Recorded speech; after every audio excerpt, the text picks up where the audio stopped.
بسم اللہ الرحمن الرحیم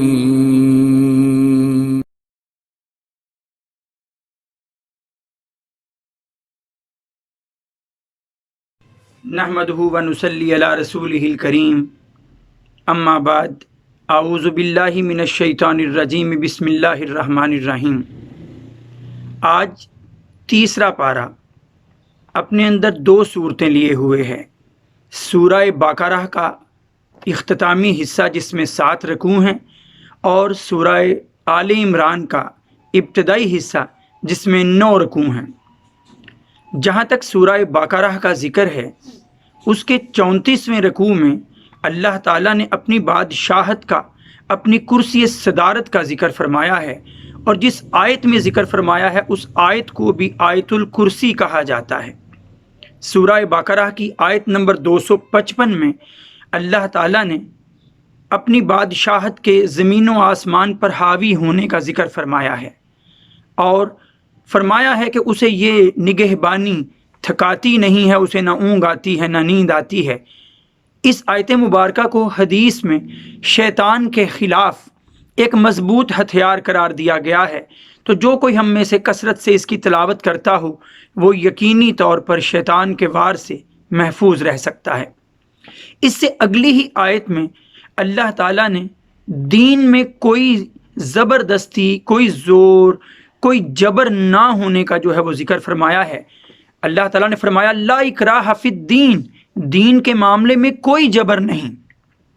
قد تبین الرشد من الغی، بے شک ہدایت اور گمراہی دونوں واضح ہو چکی۔ دوسری جگہ اللہ تعالیٰ نے یوں فرمایا ہے کہ ہدیناہ السبیل، ہم نے انسان کو دونوں رستے دکھا دیے، اما شاکرا و اما کفورا، اب انسان پر ہے کہ وہ اللہ کا شکر گزار بندہ بنے یا ناشکرا ہو جائے۔ رکوع نمبر 35 میں 3 واقعات ذکر ہوئے ہیں۔ پہلے واقعے میں حضرت ابراہیم علیہ السلام کا نمرود کے ساتھ مکالمہ بیان ہوا ہے کہ اس کا یہ کہنا کہ تیرا رب کیا کر لیتا ہے، حضرت ابراہیم علیہ السلام کا کہنا میرا رب تو زندگی دیتا اور موت دیتا ہے، تو اس کا کہنا میں بھی کسی کو مار سکتا اور زندگی دے سکتا ہوں۔ پھر حضرت ابراہیم علیہ السلام کا کہنا پھر میرا رب تو وہ ہے جو سورج کو مشرق سے نکالتا ہے، تو کسی دن مغرب سے نکال کے دکھا دے۔ تو اس جواب پر وہ نمرود جو ہے وہ ہکا بکا رہ جاتا ہے۔ پھر حضرت عزیر علیہ السلام کا واقعہ ہے کہ ایک بستی کے پاس سے گزرے جو اجڑ چکی تھی، دیواریں گر چکی تھیں، چھتیں جو ہے وہ ڈھہ چکی تھیں۔ ان کے دل میں خیال آیا کون اسے اس اجڑنے کے بعد دوبارہ آباد کر سکتا ہے۔ اللہ نے انہیں وہیں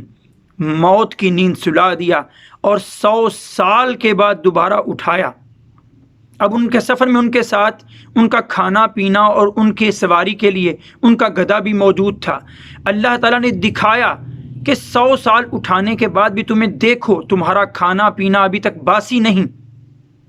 لیکن اپنے گدھے کو دیکھو انہی دیواروں، انہی چھتوں کی طرح چور چور ہوا تمہارے سامنے پڑا ہے۔ دیکھو اللہ کس طرح ان ہڈیوں کو دوبارہ جوڑتا ہے، اللہ کس طرح سے اس کے اوپر گوشت چڑھاتا ہے، اور اللہ کس طرح دوبارہ مردہ کو زندہ کرتا ہے۔ پھر تیسرا واقعہ حضرت ابراہیم علیہ السلام کا ہی ہے کہ انہوں نے خواہش کا اظہار کیا، اللہ میں اپنے دل کے اطمینان کے لیے ایک دفعہ چاہتا ہوں کہ تم مجھے دکھائے کہ تم مردہ کو کس طرح زندہ کرے گا۔ تو اللہ تعالیٰ کا فرمانا کہ 4 پرندوں کو سدھا لو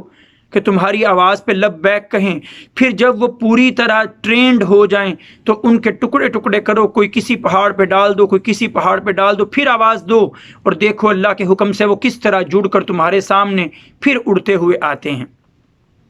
رکوع نمبر 36 کا ذکر کروں تو اس میں تفصیل کے ساتھ، اور اس سے اگلے رکوع نمبر 37 میں بھی اللہ تعالیٰ نے انفاق فی سبیل اللہ، یعنی اپنی راہ میں اللہ کے دیے ہوئے مال میں سے ہی خرچ کرنے کا اجر بتایا ہے، ثواب بتایا ہے، اور طریقہ کار بتایا ہے۔ پھر حرمت ربا کا ذکر ہے اس سے اگلے رکوع میں، یعنی سود کی حرمت کا ذکر ہے۔ سود وہ واحد گناہ ہے جس کے لیے جہاں تک میں یاد رکھ پایا ہوں واحد گناہ ہے یہ قرآن مجید میں اللہ نے گنوایا، جس کے اوپر اللہ نے وعید سنائی ہے کہ جو کوئی تم میں سے سود سے باز نہیں آئے گا تو وہ اللہ اور اس کے رسول کے خلاف جنگ کا جو ہے وہ اعلان کر رہا ہے، اللہ اور اس کے رسول کی جنگ ہے اس سے۔ پھر 39ویں رکوع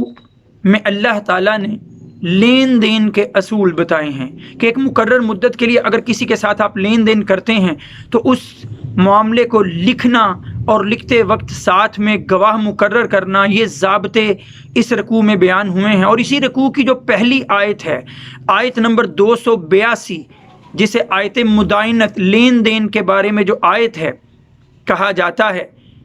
اس آیت کی خصوصیت یہ ہے کہ یہ قرآن مجید کی سب سے طویل سورہ مبارکہ قرآن مجید کی سب سے طویل آیت ہے۔ اور ویسے تو یہ ہے قرآن مجید کی سب سے طویل سورہ بھی ہے، سورہ بقرہ قرآن مجید کی سب سے طویل سورہ مبارکہ بھی، کہ اس میں 40 رکوع ہیں، 286 آیات ہیں، کہ کسی اور صورت میں ایسا نہیں ہے۔ یہ آیت قرآن مجید کی طویل ترین آیت ہے۔ آخری رکوع کی بات کروں تو اس میں جو آخری 2 آیات ہیں، آخری 2 آیات آمن الرسول سے لے کر علی القوم الکافرین تک، ان کی بہت فضیلت آئی ہے احادیث میں۔ نبی کریم صلی اللہ علیہ وآلہ وسلم کی حدیث کا مفہوم ہے کہ جس گھر میں یہ کثرت سے پڑھی جاتی ہوں وہاں کہیں پر بھی رزق کی تنگی نہیں ہوگی، جس گھر میں یہ پڑھی جاتی ہوں وہاں جادو ٹونا آسیب اثر نہیں کر سکے گا۔ اور نبی کریم صلی اللہ علیہ وآلہ وسلم کو یہ تحفہ ملا ہے 2 آیات، آخری 2 آیات سورہ بقرہ کی۔ یہیں پر ایک آیت کے اندر الفاظ ہیں وَقَالُوا سَمِعْنَا وَأَطَعْنَا۔ یاد رکھیے یہود کا خاص طور پر یہ طرز عمل تھا کہ وہ کہا کرتے تھے کہ سمینا، سنا ہم نے، وعصینا، اور نہیں مانتے، ہم نافرمانی کرتے ہیں۔ اللہ نے اس کے مقابل مسلمانوں کو یہ الفاظ سکھائے کہ وہ کہا کریں کہ سمینا، سنا ہم نے، واطعنا، اور مان لیا ہم نے، اطاعت کی ہم نے، اور پھر بھی کہیں کمی رہ جائے تو وہ کہا کریں غفرانک ربنا، اے ہمارے رب تیری ہی بخشش چاہیے، والیک المصیر، اور تیری ہی طرف ہم نے لوٹ کر آنا ہے۔ یہاں اس سورہ مبارکہ کی تکمیل ہو جاتی ہے۔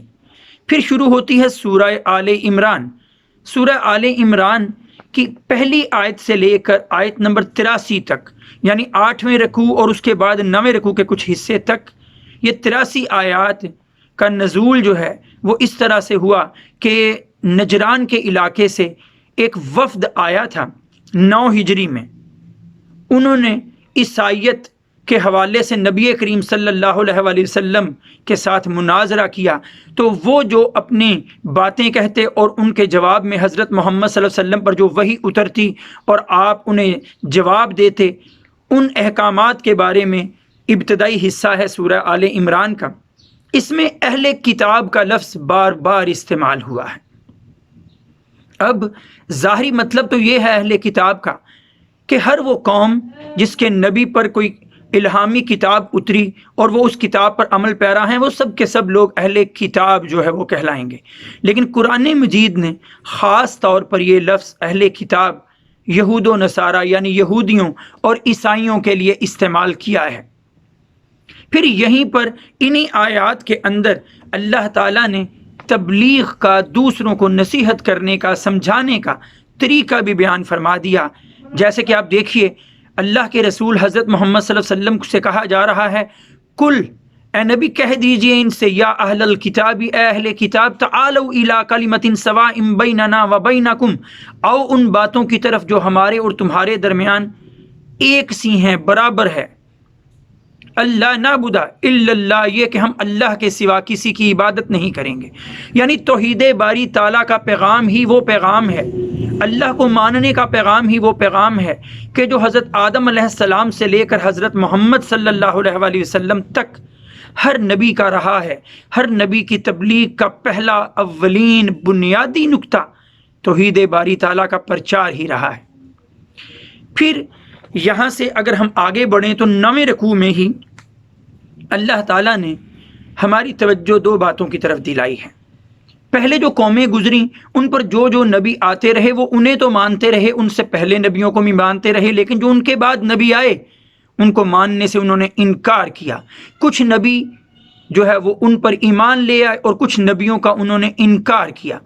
اللہ تعالیٰ نے اس بات سے منع فرما دیا، اور اللہ تعالیٰ نے اپنے نبی کے ذریعے ہمیں تعلیم دی کہ کل کہہ دیجئے آمنا باللہ، ہم ایمان لائے اللہ پر، وما انزل علینا، اور جو ہم پر نازل کیا گیا، وما انزل علی ابراہیم و اسماعیل و اسحاق و یعقوب والاسباط، اور جو کچھ ابراہیم علیہ السلام، اسماعیل علیہ السلام، یعقوب علیہ السلام، اسحاق علیہ السلام اور ان کی اولادوں پر جو ہے وہ نازل کیا گیا، وما اوتی موسیٰ و عیسیٰ والنبیون، اور جو کچھ دیا گیا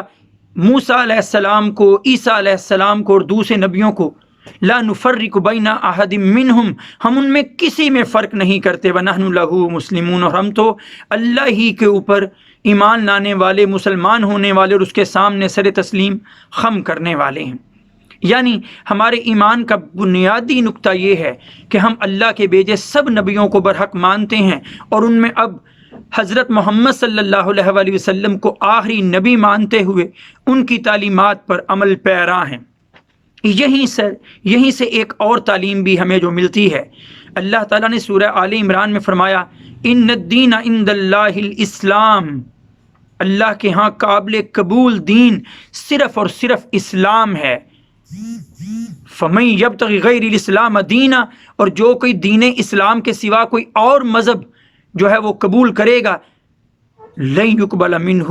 وہ اس سے قبول نہیں کیا جائے گا۔ لہٰذا ہمیں ضرورت ہے کہ ہم اپنے اسلام کی خبر لیں، اپنے دین کی خبر لیں، اور اگر کہیں وہاں نقص موجود ہے تو اسے دور کریں کہ اسلام ہی اللہ کے ہاں قابل قبول مذہب ہے۔ اللہ تعالیٰ مجھے اور آپ سب کو اسلام پر صحیح چلنے اور اسے آگے پہنچانے کی توفیق عطا فرمائے۔ وآخر دعوانا ان الحمد للہ رب العالمین۔ السلام علیکم۔